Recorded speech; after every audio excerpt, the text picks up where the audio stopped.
Batman is unique among the heroes of DC. Not only is he one of the most famous, but he is easily one of the most tragic, seemingly suffering brutal loss after brutal loss and inflicting some of the most brutal beatdowns on his enemies. So, today on Top 10 Nerd, it's the top 10 brutal Batman moments in DC Comics. Coming in at number 10 is Zur-En-Arrh. The Batman of Zur-En-Arrh was introduced in 1958's Batman number 113 as Tlano, who protects a faraway planet in a red, yellow, and purple Batman-inspired suit. While a dazed Batman pilots the Batplane over Gotham City one night, he finds himself transported to the world of Zur-En-Arrh by Tlano. Bruce helps Tlano fight off alien invaders with Superman-like powers, and it's transported back to Earth. Now, fast forward to Grant Morrison's run on Batman, and the whole adventure was revealed to be a hallucination caused by an isolation experiment on Bruce Wayne by the villain Dr. Simon Hurt, with Zur-En-Arrh being derived from Bruce Wayne mistaking his father's last words, Zorro in Arkham, the film they had just watched before his parents were brutally snatched away from him. Using the trigger phrase, Dr. Hurt broke Bruce's mind and left him on the streets of Gotham. However, Bruce had developed a backup personality to bring the fight back to Dr. Hurt, the much more violent Batman of Zur-En-Arrh. And at number 9 is Batman White Knight. Batman White Knight does something rather unique. It takes the arch-enemy of Batman, the Joker, and flips him to become the hero of Gotham, but not one that wears a mask or runs around beating up criminals in the night. A hero who stands in the public eye and fights for what's right. Mostly. The story really paints Batman out to be as brutal and terrifying as he tries to be, and it's pretty successful. The best example I can give is how the Joker actually became reformed in the first place. In the very first issue of the comic, Batman is chasing Joker alongside Barbara Gordon, Batgirl, and Nightwing, and he is single-minded, driving the Batmobile over people's roofs and through active construction zones, barging past security guards who just want to help. Normally Batman is pretty good at not letting the Joker talk him into a frenzy, but this time it ain't gonna go that well. When Joker torments Batman, then reveals he is taking a new medication to cure his mental illness, Batman snatches the whole bottle, and in front of a large group of onlookers, he empties the whole bottle into the Joker's mouth and forces him to swallow it. Number 8. Bane. There are many deranged and off-the-wall villains in Batman's rogues gallery, and while the Dark Knight has suffered losses and defeats at the hands of a few, none of those defeats are as infamous as the ones he suffered at the hands of Bane. By issue 11 of the Broken Bat part of the Nightfall arc, Bane had managed to find out that Bruce Wayne was indeed Batman. Bane surprised Bruce at his home, pumped himself with venom, and laid a brutal beatdown on the Dark Knight in his own home. The fight continued on into the Batcave, and completely taken by surprise, Batman is on his last legs when the venom-fueled tank of a man lifted Batman over his head and dropped him spine first onto his massive back-breaking knee. This brutal move, captured in one of the most iconic comic panels ever, put the Batman completely out of commission, requiring him to choose another to fill his role as the protector of Gotham until he could make his triumphant return. Coming up at number 7, Alfred. Bane broke the Dark Knight's back all the way back in Nightfall, but I think it was his attempt to break Batman's spirit that was the most despicably brutal moment for this character. After Flashpoint Batman organized a takeover of the city of Gotham, Batman and his Bat family were forced out of the city. Its perimeter was guarded, and Alfred Pennyworth was taken as a hostage. In an attempt to rescue Alfred, Batman sent Damian Wayne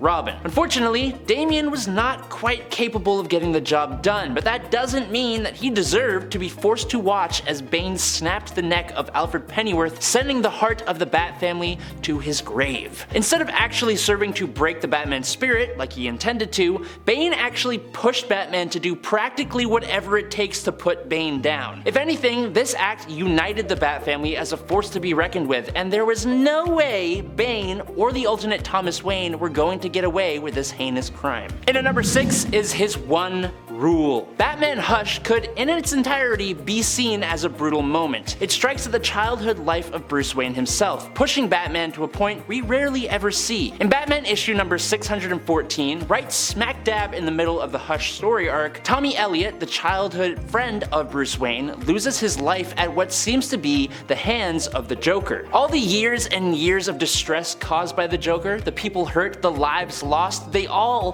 fuel this rage inside of Bruce Wayne, who begins to lay a spectacular beatdown on the Joker, knocking out both Harley Quinn and even Catwoman, who both try to stop him. Batman almost goes to the point of permanently bringing an end to the Joker, beginning to put aside his morals to finally be rid of this homicidal plague on Gotham City. It's not until Jim Gordon intervenes while Batman has his gloves around the Joker's neck that the Dark Knight finally relents. The worst part is that if Batman did go through with it, the Joker wasn't even the one responsible for the crime he thought he was responsible for. Number 5. The Heretic. The 2012 volume of Batman Incorporated is full of some just bizarre moments. This is happening at a time when Batman has taken on his newfound son, Damian Wayne, as his Robin. The relationship is strenuous at best. It's bound to happen when the dad is a brooding, unemotionally available masked man who runs around beating up criminals, and the surprised son, who was raised to be one of the deadliest assassins in the world, is dumped on Batman by a woman who had chemically manipulated him into conceiving the kid in the first place, if you know what I mean. While these two were trying to find a balance in their relationship, Talia al Ghul, the aforementioned mother,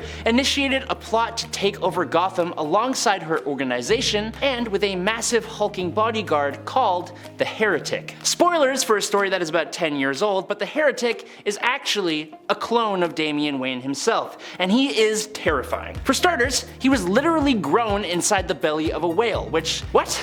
But in some of his most brutal moments, Heretic ties a group of hostages to a massive boulder and then throws the boulder down a flight of stairs. He quite literally single-handedly takes the life of Knight and fights off members of Batman Incorporated using the hero's body as a weapon. But when he comes face to face with Damian Robin and Nightwing, he takes out Nightwing in one move, and although Robin actually puts up a really good fight, Heretic still runs him through with a massive sword, bringing the end for Batman's son. Number 4. Vampire Batman. When Dracula comes to Gotham, a good vampire grants Batman the vampiric gift in order to take on Dracula himself. And the idea was so awesome that it became a whole brutal trilogy. Starting with Red Rain, then Bloodstorm, and ending in Batman Crimson Mist. All of which put the most obvious hero to become a vampire in one of the best Victorian horror styles and with the most terrifying looks I have ever seen for the Dark Knight. In the first novel, Red Rain, the hero wipes out the vampires and Dracula, although he is transformed into a vampire himself at the end, which means we get to see Batman take on crime using the powers of a vampire in the next novel, Bloodstorm. He does his bestest to resist the darker aspects of being a vampire, but that all goes south when Batman lashes out and drains the Joker's blood after the Joker ended the life of Catwoman. Batman has Alfred and Gordon stake him through the heart, putting Batman into a catatonic state. A state that he is then revived from in Batman Crimson Mist, when criminals took over Gotham in his absence. This time around, the Vampire Knight is almost completely animalistic now thanks to his isolation. A bloodthirsty vampire Batman quickly wipes out most of his enemies in brutal form, drinking their blood in the process until he is finally put to rest by Alfred,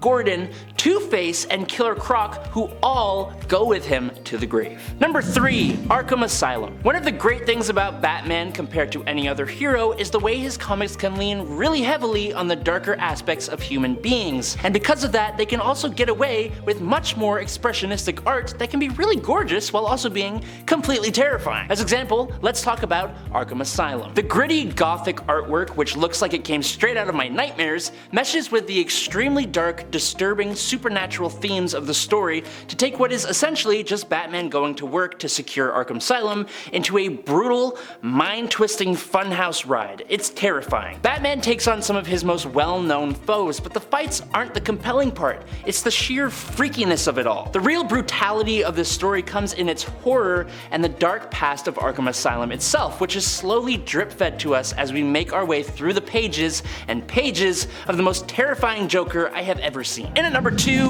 AllStar Batman. Remember before when I said that Batman puts the most brutal beatdowns on his opponents? Well, let's talk about a group of thugs in the AllStar Batman and Robin series, specifically issue number 7. Written by Frank Miller, we can expect that this Batman will be a little bit rougher around the edges, but I don't think any of us ever expected him to be like this. In fact, this whole series is full of brutal Batman moments that honestly make him feel like a totally different character. I have talked about this before, and thank you Rodney for informing me of this, but in the opening pages of issue number 7, Batman comes speeding into a group of armed thugs, foot first, laughing like the Joker and talking in his head about how Gotham is full of cockroaches. He's basically delighted at the fact that the criminals are so scared that they are accidentally disposing of each other. But then, on top of all of that, he sets fire to a bottle of bleach and tosses it onto the criminals, blanketing them in fire. And then he continues beating the snot out of them while they're getting crispy. This is no longer the Batman. There's no way, but wait, there's more. Because Black Canary then pops up out of nowhere and these two superheroes just start making out and getting busy while the thugs are barbecuing in the background. It's messed up. And finally, in at number 1, his parents. Everyone and their moms knew this was going to be on the list. It's the whole reason Batman is Batman. The tragic passing of Thomas and Martha Wayne at the hands of Joe Chill remains the defining moment in Batman's life. It's brought up so often that you think it's basically his whole personality, and in a way, it actually kinda is. The loss of his parents has informed almost everything he has done going forward, from his decision to even become Batman, to the fact that he has such weird father-child relationships with his wards. He has paid multiple visits to Joe Chill to try and teach the man the error of his ways, and to show him what he created. He's almost constantly reminded of their loss, if not by villains who know the truth, then by his own Bat family. Bruce Wayne may have grown up to become one of the greatest detectives and superheroes in the world, but he will pretty much always just be the scared little boy in an alleyway mourning the loss of his parents. And that sucks. Ending a little bit predictably, yes I know, but also in the only way that's right for this character. Alas, that's all she wrote. I hope you guys enjoyed watching. I'm Adam Andrews, this is Top 10 Nerd, and I'll catch you all on the flippy flop. Peace out, nerds!